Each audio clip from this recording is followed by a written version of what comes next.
time to join us to have this very interesting conversation. The conversation is one that has dominated headlines for years. Some way, somehow, though, like I mentioned, Ghanaians still end up voting for either the NPP or the NDC, despite the several concerns and claims that, well, both parties don't seem to change much when they are voted into power. I don't know what your take is or what your thought is, but do well to join us because it's very interactive. Make sure to share your views with us on our various social media handles. Remember, it is at MX24GH on Facebook, on Twitter, and on Instagram. Also, you can watch live this very stream on YouTube and on all the other social media handles as I've enumerated. Today, my guests are some very key people, and these are people who have followed the conversation for a while. Some are seeking to break this dominance of the NPP and NDC. Others have watched closely the issue and are proposing solutions. Would these solutions even matter? Would they change much? Would they change the views of Ghanaians? Let me introduce my guest today on this show. Today, I'll be speaking to quite a number of people. Let's start off with one who is seated right next to me. He's an independent presidential candidate. He's hoping to distort the norm. Kwabena Kyenkyenhene is hoping that this time around Ghanaians will pay attention to independent candidates. He's one of our guests, and he's joined us in studio. Now, Mr. Kyenkyenhene, thank you very much for joining us. Kwabena, yeah, it's good to be here. Great. We heard great things about you, and it's an honor to sit in front of you. Greetings to your listeners, everybody who is proud to be part of this family. We're excited to be here. Great. Okay, thank you very much for joining us again. Also, we'll be having the flag bearer of the Convention People's Party, Mr. Ivor Kwabena Green Street, also join us for this very conversation. We'll also have Mr. Emmanuel Akwete of the Institute of Democratic Governance, IDEC, who will also join in this conversation. Also, another flag bearer of the People's National Convention, David Apasera, will also be joining us for this very interesting conversation. But before then, we had our people go out to town to speak to a few Ghanaians to find out why we still do not want to break the dominance of the NPP and NDC, despite the several claims that neither party really serves the interests of the country. Some of the responses are quite shocking. Just watch this. So mano akwa to say obia penefu because nana do aba e wo de ono aba be Mohammed kan ba e wo de ono so be nti abia e betimi ato ama foforo nso a e wo ne omo beka e be ma e betimi ato ama omo because me say this year the me aba me aba because me nya support be mfi obi anchen nti ehun yas me kwa nya se me kwa to aba. If you could see, since in the centuries, NPP and NDC have been in power for so many years. And it's because of their hard work. And the massive vote that they get is also because of their hard work. And the smaller party, you can see that it's like they don't have the men to do the work for them. That's what I can see. And when you go to the financial aspect also, the means are not there. To my own point of view, most political parties did not win because they did not show more interest. Like, we need more actions than talking, like they say. Most political parties, like the NPP and NDC, usually, when it comes to elections, they want to, how shall I say, bribe. That's when they want to buy rights for people to vote for them. So we are mostly not seeing the other parties doing a lot of work in the communities. If they're supposed to be doing a lot of work, at least they'll get the attention of the people. I say parties in the door, but people in this, no more Kwabena or Mobile Mine. I say, or more boy mine. Our money near my ye can't say. Like I say, quine, ye nipedia. Especially Akufo-Addo by maybe stress idea where you were doing a question. If you just walk or try about I'm a can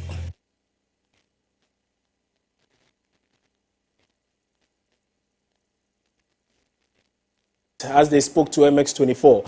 And quite interesting views there. Just a quick summary of the ones who did not speak in English. They actually mentioned that Well, what we know is that the NPP and NDC have been working hard enough. That's for one of the persons that he or she feels that if the other parties or other candidates work as hard, perhaps twice or three times as hard, maybe Ghanaians will pay attention to them. On that note, I'm glad to also introduce our other guest in studio, David Apasera. He's the flag bearer of the People's National Convention. He's also joining us in studio. Mr. Apasera, thank you very much for joining us. Yeah, thank you. Okay, so we'll start off this conversation right about now. Maybe since you just joined us, you did hear what a number of people said as to why they do not see the PNC or say the CPP or any other political party as a better alternative to the NPP and NDC. Do you get these same sentiments when you go down there as you try to campaign? Well, I personally haven't heard much about why they think that the other smaller parties are not an option to the NDC or NPP. In 1992, we were a very strong party. PNC was very strong. That's true. And I remember we had a rally around Nima, and that day no lorry could pass even through the ring road. Neither could you have any lorry passing through Kaokuru Junction. It was all full. But you see, subsequently, we never gained power. And once we didn't win, the difficulty has been how to continue to keep your people. People really are, you know, going after political parties not just because they believe in their doctrine. They believe that once they come to power, it is a source of survival or, you know, enhancing their own personal prosperity. And so that's why you have people even going violent. When people are going violent on political rallies and so on, it's not because they want their party to just win and then take care of Ghana. They are looking at their own, you know, status, their own social being, linked up with the survival of the party or the winning of the party. And so that is what is happening. So those of us who are smaller and they think that they don't see you ever come into power, so why would they link up or hook their fate to you? Okay, very interesting there, particularly as you talk about some of the historical facts and how dominant the People's National Convention was at a point in time in the body politic of Ghana. We'll be getting back to that, and then we'll be taking the views of Mr. Kyenkyenhene also on this and why perhaps he's hoping to distort the status quo now. But since you speak of a lot of historical fact and data and research, in preparing for this show, I did come across some data, some pretty interesting data, which was done by quite a number of people. One of such persons was Professor Ransford Jampo. And it's quite interesting, some of the findings of those particular research also. He talks about a number of things as to why Ghanaians don't like to vote for any party other than the NPP and NDC. Prof is joining us on phone now with some views on this. Professor Jampo, good afternoon. Thank you very much for joining us. Prof, can you hear me? Okay, we don't seem to have Professor Ransford Jampo on the line, but if that call goes through, Professor Jampo, can you hear me now? Okay, so we don't have him now. Mr. Kyenkyenhene, let me now come to you. Let's say for the NPP, let's say the PNC or CPP or any other party that has existed for a while, they may stand some chance. But for you as an independent candidate, one would wonder, why even join the race to begin with, when clearly the statistics do not favor you? All right, so listen, up until now, nobody has really made a case for why we need to look at a totally different direction. People don't change when they see the light. People change when they feel the heat. The heat on Ghanaians has never been as we experience it now. So they're forced to think otherwise. They need to start considering other options.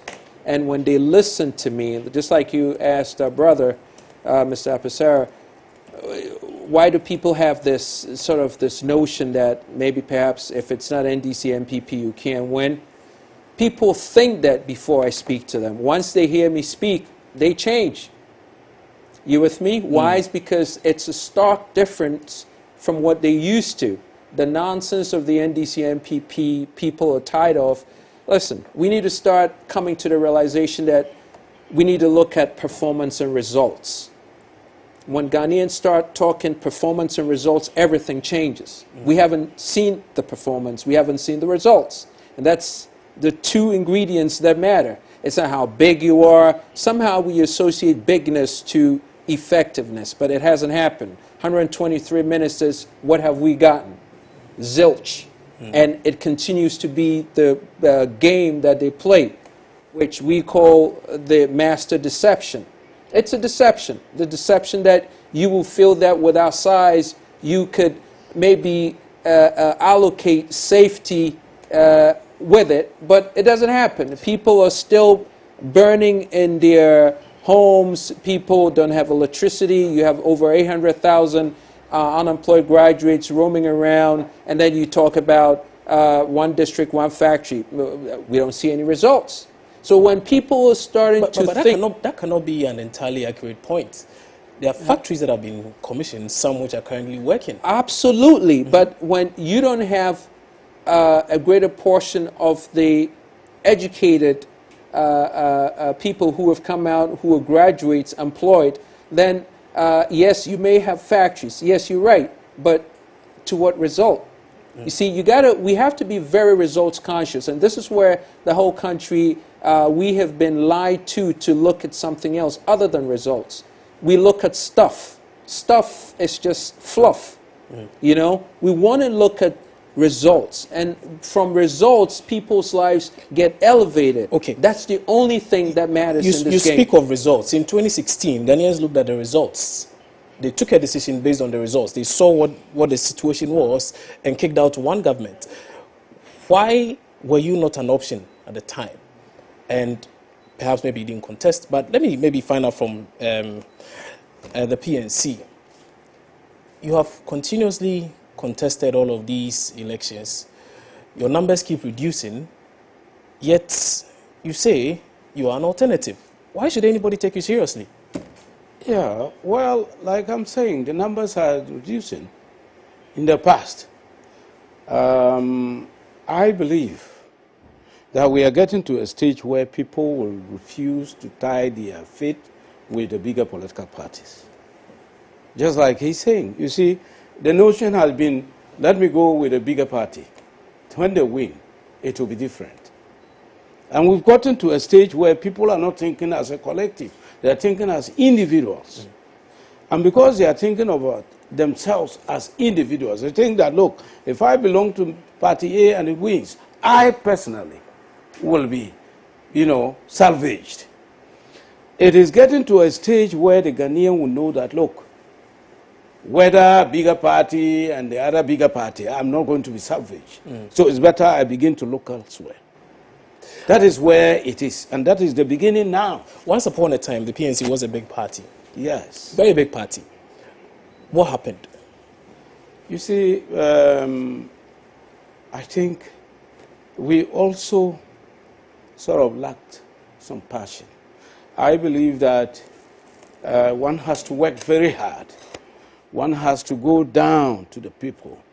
If you don't move to the people and you sit in Accra alone, you may not be able to canvass the needed following that can make you look relevant. And so I think that is also part of it. But that notwithstanding, it got to a stage that people just thought that, look, I better go with a winning party. It is better to go with a winning party that will bring me what I need. Do you see the PNC as a winning party now? Well, I have a faith. Let's be very realistic. Yes. Do you really think the PNC can cause an upset in this election? It can cause an upset. You think so? That's why I'm telling you that it has reached a stage where Ghanaians are now seeing that, no, I cannot tie my fate to the bigger parties because I have been here and I've been there. And it's the same thing. Not everybody is going to be salvaged by the party that you belong that has come to power. Even their numbers alone is an encumbrance on them. Their numbers. You see, if you want to run a country well, you do not need to necessarily have 4 million voters as your party members. You just need to win. And that is what the difference is in our system here and the system maybe like you have it in Britain. People are talking about parliament, you have executive there, and that's why parliament is ineffective. In Britain, the prime minister is part of the parliament. But that is an effective parliament. You see, because the party that is ruling, their numbers, their party card-bearing members are very few. In Ghana here, the card-bearing members are so huge that you will be forced to look within only your party. And so there is no way you go and look for. So you don't have an inclusive government. And anybody who misbehaves, the party brings its weight on you as a president. You cannot take decisive, punitive action against even your own party members who are misbehaving, because the party weight is against that. Okay. So you are very convinced you are going to change the status quo? I am very convinced that now people are going to see PNC as an alternative. A party which until a few weeks ago had one of its executives apparently speaking for one party, another speaking for the other. Yes, and that is why they were taken off. The party has spoken. To a breath of fresh air, you say? Yes. Let me come to another breath of fresh air. And Mr. Kyenkyenhene, I've heard your conversations elsewhere, and I've seen a few of the things you do talk about. Some seem very plausible, and they seem to have a lot of merits. But looking at the Ghanaian populace, your own people, and what you have seen over the years, what are you likely to introduce this time round that will most likely convince people to now begin to consider an option different from NPP, NDC, and perhaps even PNC? Kwabena, one fundamental change in our strategy is instituting a national development plan. Okay. There is absolutely no way, with the ridiculousness of the NDC and NPP throwing this manifestos at us, that we are going to be able to make any headway as a country if we do not become focused with conclusiveness in that which we need to do. Mr. Kyenkyenhene, I'll beg of you to just give me a second. Let me speak to Professor Ransford Jampo. As I mentioned to you earlier, there's a research on why Ghanaians don't seem to want to favor any party other than the NPP and NDC at the time. Professor Ransford Jampo is one of the people who conducted those research. He said he's joining us via phone now. Prof, good afternoon. Thank you so much for agreeing to do this. Good afternoon. Prof, can you tell us a lot more about this research? It's quite interesting. Yes, we have spoken to a few people, and they seem to give all kinds of reasons why they, despite everything that goes on, they would still prefer voting for an NPP or NDC. You have done a proper qualitative research into this. What does the data say? No, you see, in fledgling democracies or developing democracies, there's what we call partisan alignment and partisan de-alignment. When people align with political parties, it becomes difficult for them to de-align. So when people decide that these are the two main political parties that have been in power since the inception of the Fourth Republic, and so want to support them, it becomes difficult for them to break ranks with them. It is just common and normal. When somebody is a House of Folk supporter, whatever you do, he supports us. And the same thing happens in our body politic because it's a fledgling or a developing democracy. So once there are two main political parties that have ruled the country, the support base of the nation is divided among these two main political parties, and it becomes difficult for people to say that I'm crossing carpet or I am just going to give my vote to another political party. They consider a vote for any other party apart from the two main political parties as a waste of their votes and all that. It is difficult, and so I've always argued that because we are a transitional democracy, it's going to take a long time for people to be alive and to be to decide to give their votes to other parties beyond these two.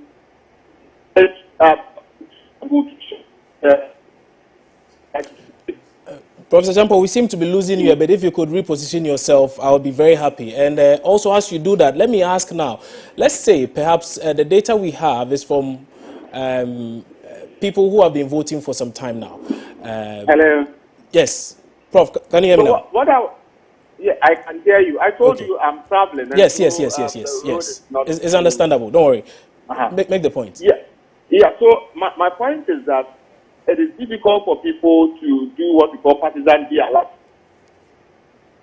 I mean, just moving votes from one main political party to another party that has not been in government before. It's difficult. They will not do it because they feel that it's a waste of their votes. And it will take a long time before we experience what we call partisan de-alignment among the voting population. So I'm glad you're even mentioning this. Now, the question I want to ask is, what will it take to get people to break this dominance? Yes, so you're not saying, you're not listening to me. Please just pay attention. Let me finish making I am listening to you. I just want us to summarize. I want to summarize on that point as to what it will take to get, because that you ask is something that I'm going to answer in the normal course of what I'm saying. That's fine. So you truncate my thoughts and you confuse me if you don't pay attention. Go ahead. Make the point. So what I'm saying is that it will take a long time for parties to experience what we call partisan de-alignment among the voting population. But to be able to shorten the time, the smaller political parties that are also aiming for the support and votes of people or voters from the two main political parties will have to do something drastic. And doing what I mean, what I would recommend them to is for them to, in the meantime, take their minds off the presidential seat and then work within the various constituencies that they feel they have a little support and people have confidence in them there. Work within those constituencies to win at least 1, 2, 3 seats in parliament. Now, if you win these seats and you nurture the seats, and then tomorrow the people see the contribution of your parliamentarians in parliament and all that, and if the next day you are asking them that you want to go for the presidency, and so they should give you the nod, then they would have a certain track record of performance on the floor of parliament by your parliamentary candidates or parliamentarians to be used as a benchmark to determine whether they should give you the nod or not. So my point is that rather than all of the independent candidates and all the smaller political parties focusing at the level of the presidency, they should rather think about the constituencies that they think they have a certain muscle to be able to capture, and then win those seats, 1 or 2 seats in parliament, nurture the parliamentarians, help them to be able to influence what goes on the floor of parliament. Once these things are done, and then you come back asking that you want to go for the presidency, then people may have something that you can judge you by. But for now, I want to clear the matter. We honestly need a credible third force. And there are most of these smaller parties that I know that when giving the mandate and giving the nod, they will be able to do something for Ghana. But the problem is that if you are dealing with a citizenry or a voter population that is linked with the problem of they being unable to do what we call partisan de-alignment, it is difficult for them to move their votes from one. All right. Prof, I think the point is well made now. Thank you. We thank you very much for that clarity. That's Professor Ransford Jampo of the University of Ghana, giving us a lot more insight into that research he had conducted into reasons why Ghanaians would still prefer voting for the NPP or NDC and not any other political party. He ends on a certain note that we perhaps need some sort of measure between some of these smaller parties. The PNC and the CPP, I know there have been a lot of talks about a possible measure over years.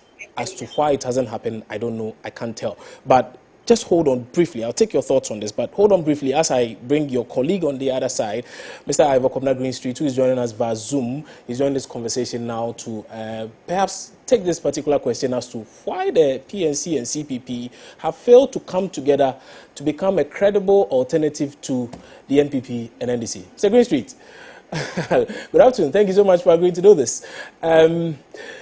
Yes, how are you? Very well, thank you. We just spoke to Professor Ransford Jampo, who said a number of things, one of which suggests that if you want Ghanaians to take you seriously, you may have to begin to form alliances, partnerships, and that's the only way we are going to find something credible coming out of you people. Why have you failed all of these years to form an alliance, yourselves and the PNC? I know things have been on the drawing table for a while now. What's the problem? Well, I would rather take inspiration from the final remarks of Professor Jampo, when he referred to the fact that if you look at the perspective of Ghanaians at the moment, that vast numbers of them actually are looking for something different than the NPP and the NDC. And I think research clearly shows that there's a high level after 28 years of dissatisfaction with those governments. And I don't think, if you look at the political architecture that we have at the moment, you recognize that there are a number of entities, I think, 10 or 15 of them, whether DCP or NDP or PNC or PPP or a whole plethora also of independent persons who are making themselves available, to capture the hearts and minds of Ghanaians. And apart from Mr. Jampo saying that, I think surveys have also indicated that. And we believe that the term even third force is not even appropriate. Okay. We need to replace the first and second force. And, I think it is Mandela who even said it, that it always seems impossible until it's done. Are you keen on an alliance now? Are you keen on a partnership between yourselves and any other party, perhaps the PNC or any other party, which is... It is even a failure of... It is even a failure on you as a media to be asked those questions 50 days before an election. And it is even ludicrous for you to think that you would get a detailed response on air, on your program. So what possible medium could it be to give you a response on this medium? Such interactions, if they exist or not, do not happen on your program. They happen behind the scenes with detailed discussions between colleagues in a respectful way, not to make news on some program 50 days after even filing has taken place. So it is really just a meaningless question. I don't know whether to, for people to sit at home and talk about. But you and I know, if you wanted to reach out and have these discussions with us, then you do it in a different way a long time ago. Okay? So it should be obvious to you, but I will not state the answer to you. You have to state the answer for yourself. Okay? But that doesn't mean that those who are listening shouldn't recognize that there's a complete alternative to the current status quo. And just because there is that alternative doesn't mean it resides only in one person or in one party. I was asked a question, I think, at a recent debate on, what people should do. And that's why I said, well, maybe there may be hundreds of thousands of people who love the PNC or who love the CPP or who love, well, you don't go and do it. And that itself is a form of electric shock for the two parties who, need to receive that kind of shock. Right. And who knows what the hearts and minds of Ghanaians will be in this instance. But to talk about detailed things between companies, they go through detailed analysis and engagements. In the same way, political parties are made up of individuals. They've gone through congresses, they've gone through elections, they've gone through processes, they've gone through filing, they've gone through so many things. So to ask these questions now, you answer the question for yourself, my brother. Right. So look, So let's try and be at least 50 days before. I get you. I get you, and I know that perhaps it may be an impossibility at this point. But they're legitimate questions. But we're just not now. The question was asked in the context of breaking the dominance. If not now, perhaps in the next election or the one after that. And there's and that is why I wouldn't. That is why it's almost as though there's even that final remark of yours almost postpones the need for the electric shock, and therefore it could be now. Actually, that's why we are even having this discussion to begin with. So let us first understand that the duopoly has to be given an electric shock. Let us first understand that the current status quo has to be shaken. David Apasera is the flag bearer of the PNC. He's also here in this very studio joining us with the conversation. Mr. Apasera, so you have heard your colleague on the other side suggest that, well, it is something perhaps you guys have been doing behind the scenes, but at this time, it doesn't look like a reality. It doesn't look like a possibility. Everyone is in it to win. Well, certainly like he has said, negotiations are done behind closed doors. Have you been in any of these negotiations? We just came in. We just came in, and there has not been time for us to embark on anything like that. But, you see, we are very careful not to give a wrong impression to the Ghanaian. Yeah. If you give a wrong impression to the Ghanaian that we are coming together and we don't come together, then they think that, once they have not come together, nothing can be done. But like I'm saying, the Ghanaian is beginning to realize that you can run with the bigger parties, but you will never be salvaged. You need maybe another alternative. You need a party that may take your opinion more serious. And that is what we are coming to do. You see, and I have told people that the bigger the size of the party, the less they can do to salvage the whole country. Okay. Because they are looking within their group. And so it becomes an exclusive governance. So you think smaller parties have the tendency to perform better if voted for? Certainly. Just because they are small? Certainly. Not because they are small, but they are not incumbent. They are not gagged, they are not forced to pick people because this man has been this and this. They are not forced to build a very huge government. They are not forced. They have a leverage, and they pick people and they look at real professionals, people who can deliver. You understand? If you have a very big party, they find it very difficult. The president finds it very difficult to look beyond his party. But you still have allegiances in your party. Yes, you have. So you have, but still have the same issue then. Yes, but you have, but you know. Can't you have that problem? Yes. How do you manage? How do you see yourself managing a situation like? Okay, I'm going to ask you this question about how you see yourself dealing with a situation like this. But let's take a break. Once we return, we'll take some more answers from our two guests in studio and a few others who will be joining us by Zoom. This is Opposing News. My name is Kwabena Kyenkyenhene Boateng. We'll be back shortly. Stay with us.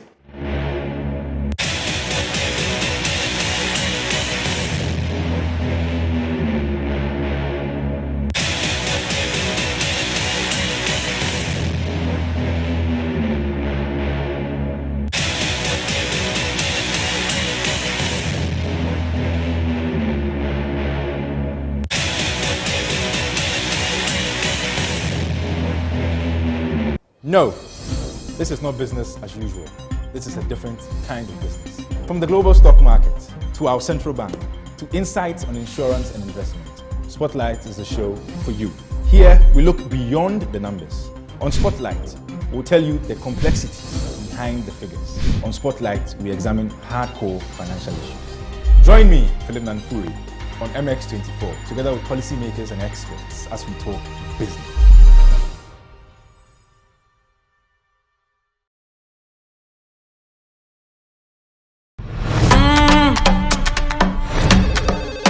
Hello?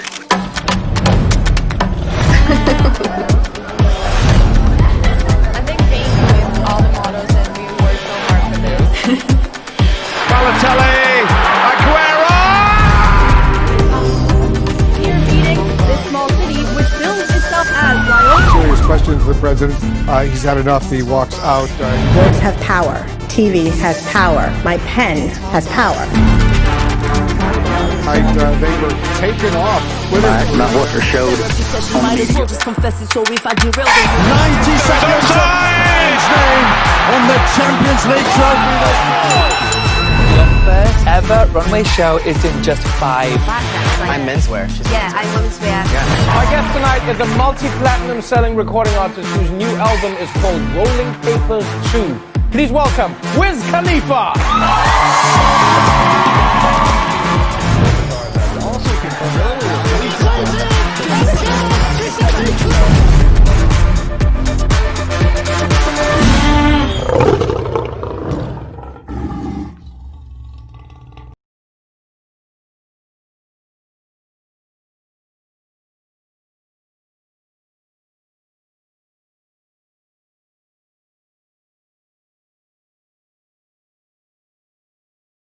MX24, if your friend or colleague or sibling or your political mentor is not watching, please do well to get them to flip to the channel. It's MX24. We're also streaming live on all our digital platforms at MX24GH. And as I mentioned to you before we went on that very short break, we are here in studio with Mr. Kofi Kyenkyenhene. Kofi Kyenkyenhene is an independent presidential candidate hoping to distort the status quo. Also, flag bearer of the People's National Convention, David Apasera, is also here, reliving the golden days of the PNC, hoping that things can turn around this time around for the People's National Convention.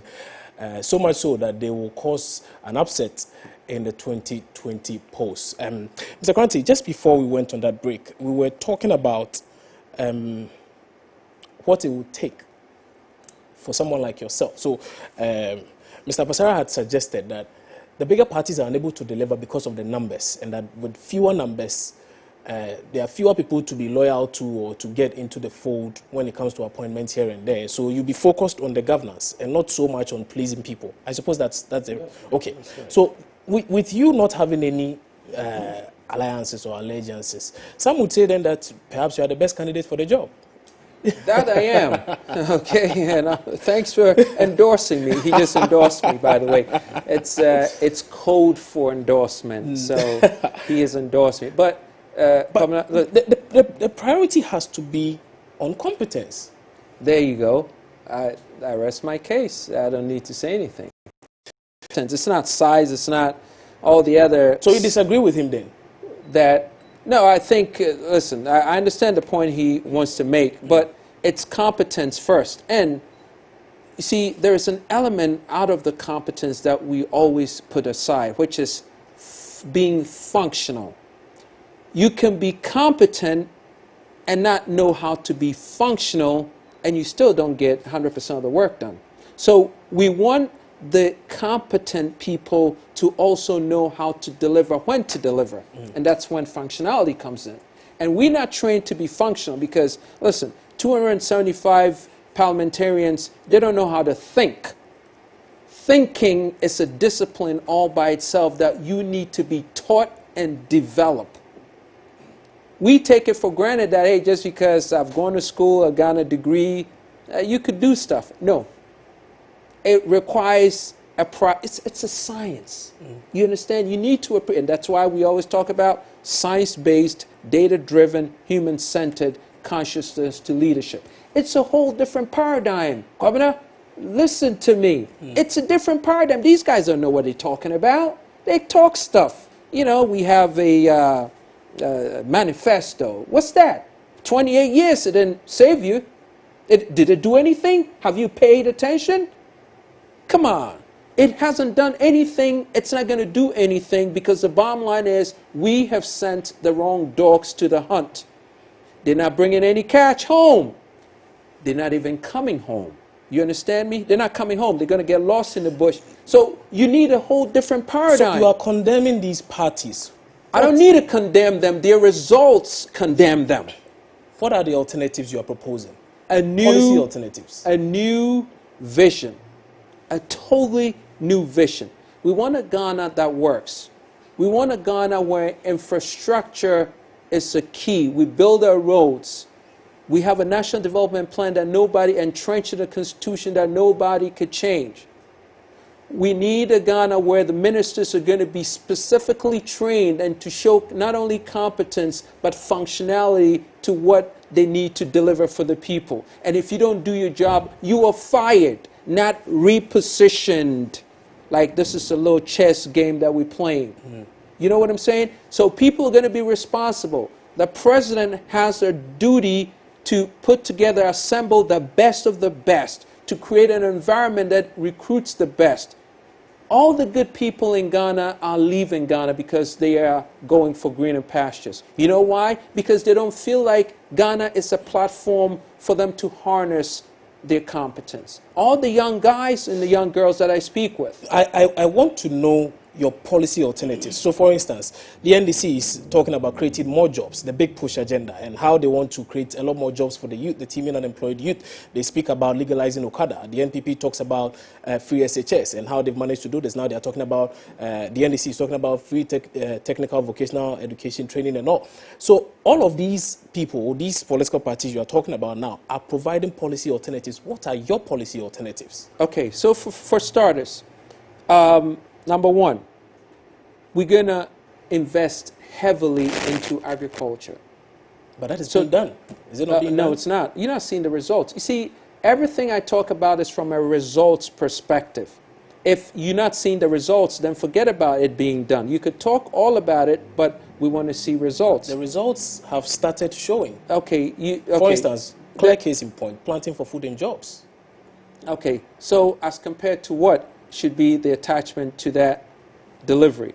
Okay, everything that you talk about that you say, oh, well, we're seeing results, we're seeing this, so Kofi, don't talk about it. As compared to what? You take a look at what we can do as a country, the potential, and that's how you measure where we are and whether it's relevant. So we're talking about changing a whole different paradigm where we have children who are learning relative education, that they're going to get graduated, come out, and be able to apply themselves vocationally, get vocational jobs, so they can take care of themselves. We want people to graduate and change policy on how finance and all these banks are done, so these young graduates can get low-interest financing to start their own jobs. We want to train people to have an entrepreneurial-minded consciousness so they could come out and start doing things. And that is what's going to elevate the private sector.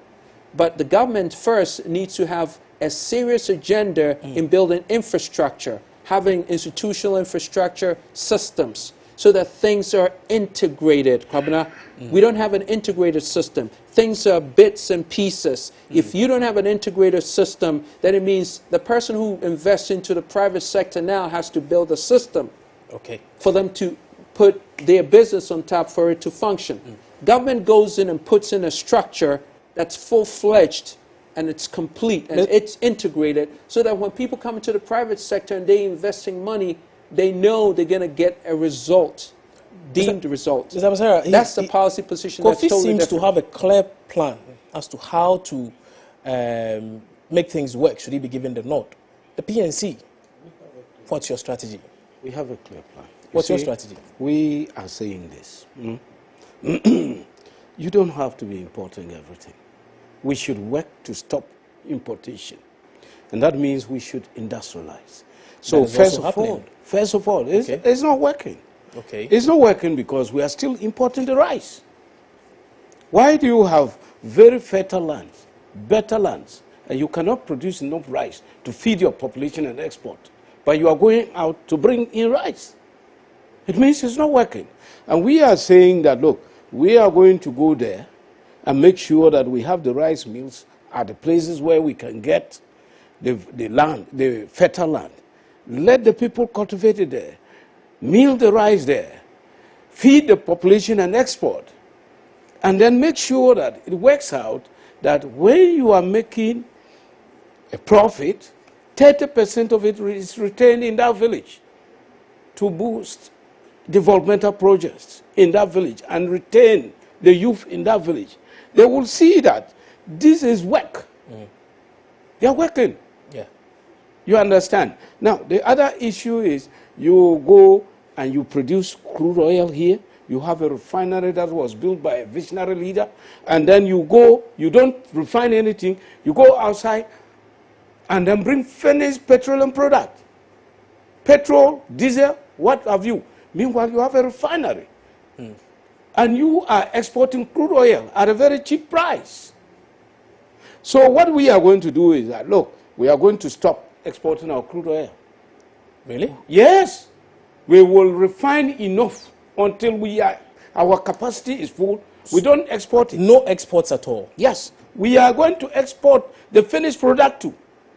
There are a whole lot of countries in the region that do not have refineries, that need petrol. We refine and export. If we have enough to feed our refinery, then we export the rest. That is to suggest we have data to suggest how much it will, for instance, cost us in fixing that system. How much would that be?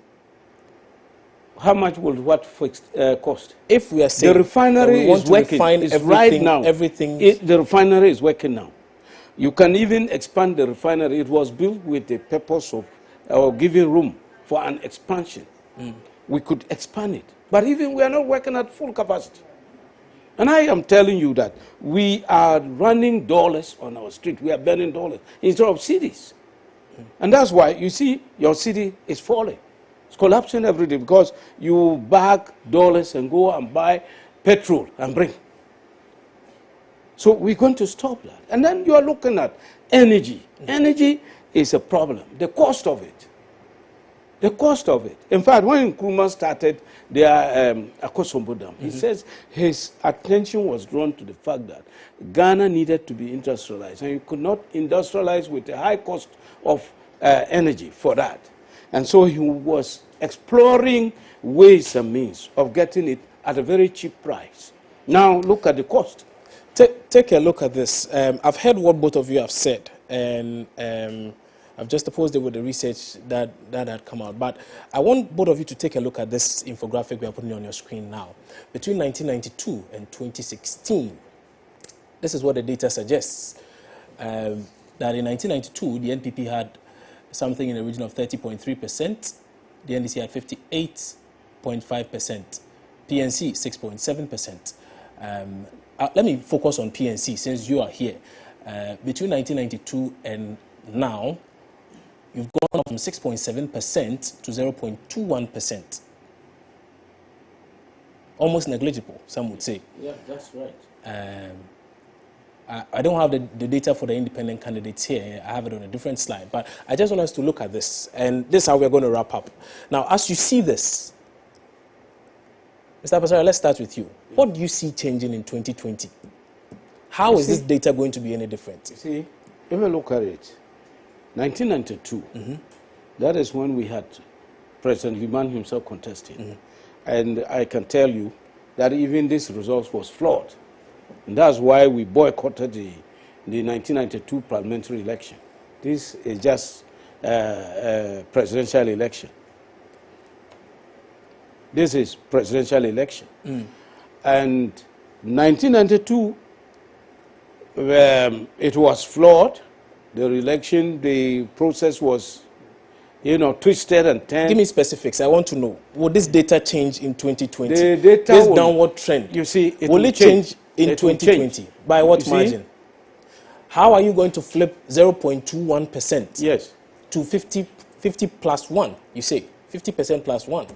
I am looking at the fact that Ghanaians have labored for so many years now in under democracy, and they have failed to get what they want. Okay. And so they are going. So you're hoping Ghanaians are fed up. They are going to look at. Then begin to yes, they are going to look at the broad characters in the game now and pick on one. Okay. That will turn around. Kofi Granting, you've seen the data. It doesn't favor the PNC. It doesn't favor the CPP. It doesn't favor anybody except the NPP and NDC. How are you going to turn this? It's quite easy. Listen, if you would take all the problems that Ghana has. Let's do this in 1 minute, please. All the problems that Ghana has, be it corruption, roads, hospitals, whatever it is, you will trace it to a point that is because the governments and the leadership has not focused on a science-based, data-driven, human-centered approach. This is what Singapore has done. This is what Japan has done. This is what the Scandinavian countries have done. All developed countries are going that route. This is what I am bringing. Science-based, data-driven, human-centered.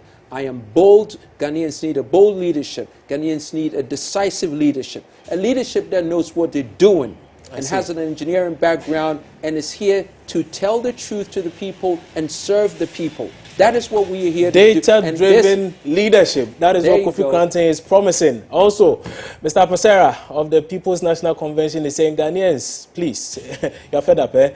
They are the alternative. They want you to begin to choose them as the credible alternative to the NPP and NDC. Gentlemen, thank you very much for your time today.